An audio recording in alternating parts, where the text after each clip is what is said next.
तवा गरम करायला ठेवलेला आहे। आज मी दोन प्रकारचे ऑमलेट बनवलेले आहे। थोडंसं तेल ओतलेलं आहे। एका वाटीमध्ये अंड फोडून घेतलेलं आहे, म्हणजे काय की अंड खराब वगैरे असेल तर ते समजून येतं। तर बघा, हे डायरेक्ट अंड तव्यावरती टाकलेलं आहे तेलामध्ये। वरतून थोडंसं मीठ टाकलेलं आहे, आपला इथे एव्हरेस्टचा तिखा लाल टाकलेला आहे, थोडं हल्दी पावडर टाकलेली आहे। हे डायरेक्ट ऑमलेट आहे।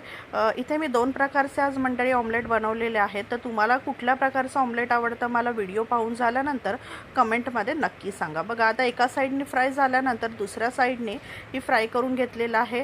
तुम्हाला हाफ बॉईल हवं असेल तर एका साईडने छानपैकी बारीक गॅस करून आपल्याला काय करायचं आहे, फ्राय करत ठेवायचं आहे, तर ते हाफ बॉईल तयार होतं। बघा, मी दोन्ही साईडने असं फ्राय करून घेतलेलं आहे। आता दुसऱ्या प्रकारचं ऑमलेट मी बनवत आहे। थोडंसं एका वाटीमध्ये पाणी घेतलेलं आहे, चवीनुसार मीठ, मिरची पावडर टाकलेली आहे, हळद टाकलेली आहे। इथे आता मी 2 अंड्याचं ऑमलेट बनवणार आहे, त्यानुसारच मीठ मसाला घेतलेला आहे। 2 अंडी फोडून टाकलेली आहेत, चांगली फेटून घ्यायची आहेत ही अंडी। आणि संपूर्ण असं फेटून झाल्यानंतर ह्या तव्यामध्ये मी 2 ऑमलेट काढणार आहे। तर अर्ध जे बॅटर आहे ते मी अर्ध बॅटर ह्या तव्यामध्ये टाकलेलं आहे। छानपैकी दोन्ही साईडनी फ्राय करून घ्यायचं आहे, अलटून पलटून दोन्ही साईडने एकदम छान क्रिस्पी होईपर्यंत आपल्याला हे ऑमलेट काय करायचं आहे की फ्राय करून घ्यायचं आहे। कसं आहे की छान फ्राय झालं ना की ते भाजतं पण चांगलं आणि टेस्टला चवीलाही फार छान लागतं। तर बघा, एक ऑमलेट आपलं रेडी झालेलं आहे।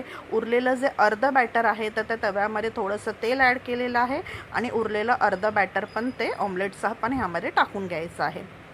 ते दुसऱ्या अंड्याचं बॅटर टाकलेलं आहे, हे पण अलटी पलटी मारून छानपैकी फ्राय करून घ्यायचं आहे आणि आपलं हे पण ऑमलेट तयार करून घ्यायचं आहे।